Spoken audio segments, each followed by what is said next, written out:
અરે તમે પણ મારી જેમ ચોંકી ગયા ને? આ આપણા માનનીય નરેન્દ્ર મોદી સાહેબ નથી, પણ એમના જેવા લાગતા અનિલભાઈ છે, જે તુલસી પાણીપુરી વેચે છે. અને આમની પાણીપુરી એટલી બધી પ્રખ્યાત છે ને કે લોકો દૂર દૂરથી ખાવા આવે છે. કેમ અનિલભાઈ, બરોબર ને?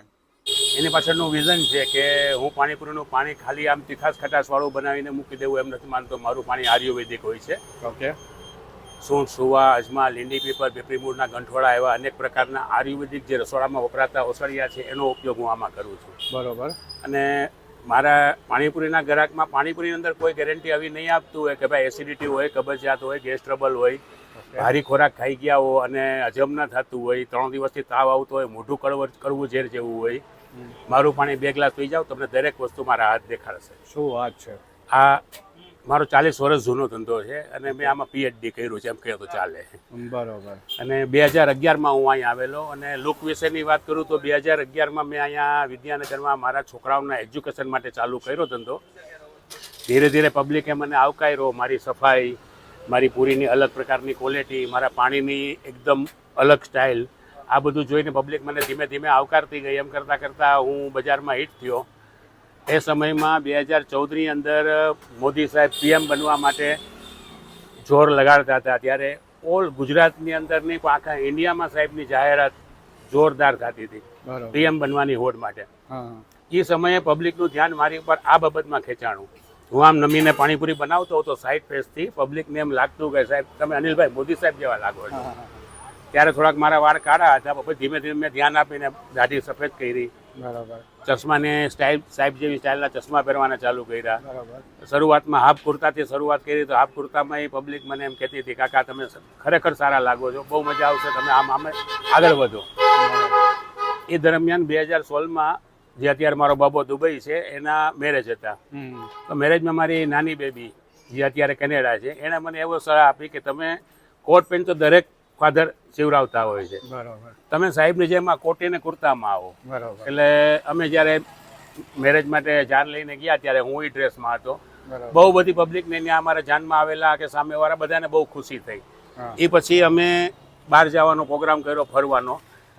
કુટુંબની સહિત અમે ફેમિલી ટ્રીપ કરી, દિલ્હી બાજુ ગયા, આગ્રા, કલકત્તા, આગ્રા ગયા, તાજમહાલ. ઘણી જગ્યાએ મને પબ્લિક ઊભા રાખીને મારી જોડે ફોટા પણ પડાવ્યા, મારા લુકની તારીફ પણ કરી અને મારી સાથે હસી બોલીને હાથ મિલાવીને વાતચીત પણ કરી. એટલે મને પછી મારી હિંમત ઉઘડી કે કાંઈ ખોટું નથી આમાં, કંઈક યુનિક લાગે, કંઈક અલગ છે અને એમાં સારું છે. આ વસ્તુનો ફાયદો મને મારા ધંધામાં પણ મળવાનો. બરોબર. ભલે આઈટમ તમારી સારી જ છે પણ તમે એક આનંદ લેવલ ઉપર રહ્યો. આનંદની બહારનું ગ્રાહક આવે તો બહુ ઓછું આવ્યું હોય, બરાબર, પણ આ લુકથી જો અગર આપણે પ્રખ્યાત થવું તો બહારની પબ્લિક આવશે. અને છતાં મેં વિડીયો બનાવવાની કે એવી કોઈ હિંમત તો નથી કરી. હું મારી રીતે મારા કામમાં જ ધ્યાન આપતો હતો અને આગળ વધતો હતો. અહીંની પબ્લિક મને મોદી સાહેબ કહીને બોલાવતી, એનઆરઆઈ લોકો આવે, એ લોકો મારા પાણીની હિસાબે ખુશ થતા. એમ કરતાં કરતાં કોરોના આવ્યો ને મેં એકદમ વાઇન્ડ અપ કરી દીધું, ધંધો બંધ કરીને બેસી ગયો. પછી પાછો નવેસરથી મેં જ્યારે ચાલુ કર્યું ત્યારે મને 60મું વર્ષ બેસવાનું હતું. અને 60મા વર્ષના પહેલે જ દિવસે 25/12 નાતાલ મારો બર્થડે. પહેલે જ દિવસે એક ચરોતર ન્યૂઝવાળા છે આપણા અહીં આણંદના લોકલ, એમના રિપોર્ટર આવીને મારો ઇન્ટરવ્યૂ લીધો અને એને પેપરમાં છાપ્યો. 60મા વર્ષનો ફર્સ્ટ ડે. અને એ પછી આ લાઈન લાગવાનું ચાલુ થયું. તમે આજે મારી પાસે જે આ વિડીયો ઉતારો છો એ 41મો ક્રમ છે, 41. 12 ટીવી ચેનલવાળા આવી ગયેલા છે. પાકિસ્તાનની ભેજા ફ્રાઈ ચેનલમાં પણ આવી ગયેલું છે. દેવકી કરીને જે આપણી રેડિયો એનાઉન્સર છે એમણે પણ મારો લાઈવ રેડિયોમાં ઇન્ટરવ્યૂ લીધેલો. અને 2 ઇંગ્લિશ પેપરની અંદર સાહેબની જોડે મારો ફોટો મૂકીને આર્ટિકલ આવી ગયું છે. અને લેટેસ્ટ ન્યૂઝ આવતા મહિનેથી એક શૂટિંગ ચાલુ થાય છે, ઓપરેશન સિંદૂર નામના ગુજરાતી પિક્ચરનું. એમાં સાહેબની જગ્યાએ મારો રોલ છે. બરાબર. અને તમને શું લાગે છે ઇન ફ્યુચરમાં આપણા માનનીય પ્રધાનમંત્રી સાથે તમારી મુલાકાત થશે? મને અંદરથી પૂરો ભરોસો છે કે સાહેબ મને જરૂર મળશે. એમના તરફથી જ સંદેશો આવશે કે ભાઈને બોલાવો તમે, જ્યારે સાહેબ સ્પેશિયલ ટાઈમ કાઢશે અને હું મળીશ એમને. શું વાત છે કે હું દિલ્હી જાઉં, મને ઘણા કસ્ટમરમાં રાખીએ તમે સાહેબ પાસે જાઓ તો મુલાકાત આપે, એમ તો એમાં ના નથી. પણ દિલ્હી જઈને પટાવાળાથી માંડીને PA લગી 14 જણાને ભાઈ સાહેબ કહીને સાહેબની યારે 5 મિનિટ બંધ દરવાજે મળવામાં મને રસ નથી. બરાબર. જાહેર મંચ ઉપર સાહેબની યારે ખાલી 2 મિનિટ જવા મળે ને તોય બહુ થયું. બરાબર. અને એ થશે વહેલા મોડું, હા. એટલે લગી પહોંચ્યા તો એ ઉપરવાળો હિસાબ પૂરી કરશે. હવે તમારીમાં વેરાયટીઓમાં શું શું છે? તમે શું ખાસિયત વેરાયટીમાં રાખો છો? હું ખાલી 5 જ આઈટમ બનાવું છું જે હું પોતે હોમમેડ બનાવી શકું. ઓકે. આ પાણીપુરી છે તો પાણીપુરી 30 રૂપિયાની 7 નંગ આપું છું. બરાબર. એ મારી હોમમેડ પૂરી, ચાટ મસાલો, પાણીપુરીના મસાલા બધું હોમમેડ. ભેળમાંય ચવાણું બનાવીને નાખવું, ચવાણું મારું પોતાનું, પૂરીનો ભૂકો ને એ બધું મારું પોતાનું, મમરાઈ હું તરીને વાપરું. દહીં પૂરીમાં આ જ પૂરી, પાણીપુરી વાળી ચાલે. આ પાપડી સેવ પૂરી, પતલી પૂરી બનાવું છું સ્પેશિયલ. પાપડી પૂરી પણ મારી પોતાની. પછી આ બાસ્કેટ ચાટ છે એ હું પોતે બનાવું છું. અને આ રનિંગ મસાલા પૂરી ચૂરમું. 5 આઈટમથી વિશેષ હું બનાવતો નથી વધારે. બરાબર. આમાંય મારો સવારના 6 વાગ્યાથી માલ બનાવવામાં ટાઈમ જાય, 3 સાડા 3 વાગ્યા લગી માલ બનાવું.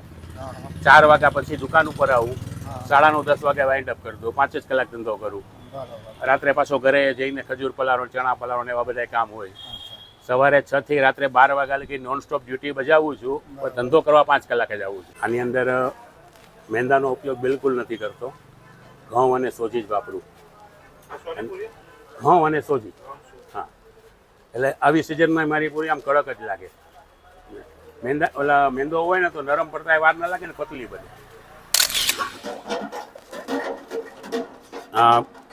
તીખું પાણી છે, આમાં તમે જોઈ શકો છો બરફ કાચ જેવો દેખાશે. આ બજારનો બરફ નથી, મારા ઘરે આરો વોટરનો ફ્રીજમાં જામેલો બરફ છે. બજારના બરફનો ઉપયોગ પાણીપુરીમાં હું અંદર નાખવામાં ક્યારેય નથી કરતો. ક્યારેક એવી જરૂર પડી હોય તો પેટીમાં સાઈડમાં ભરીને ઠંડુ કરું, અંદરના ઉપયોગ કરું.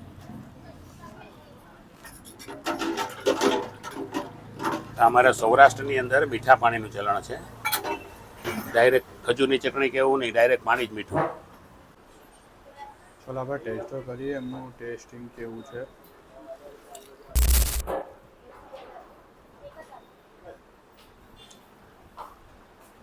ખરેખર મસ્ત ટેસ્ટ છે. એકવાર વિઝિટ કરવા જેવું છે. બરાબર, સરસ. હવે જેમને મારા વ્યુઅર્સ જેમને અહીંયા ફિઝિકલ આવવું હોય તમને મળવા અને તમારી પાણીપુરી ટેસ્ટ કરવા માટે, તો થોડું તમારું લોકેશન સમજાવી દો તો. આણંદ વિદ્યાનગર મોટા બજાર. મોટા બજારની અંદર પ્રમુખ પસ્તીની બાજુમાં ગોલ્ડન ટીની સામેની ગલી, ધનંજય કોમ્પ્લેક્સ, શોપ નંબર 5, તુલસી ફૂડ. તુલસી ફૂડ.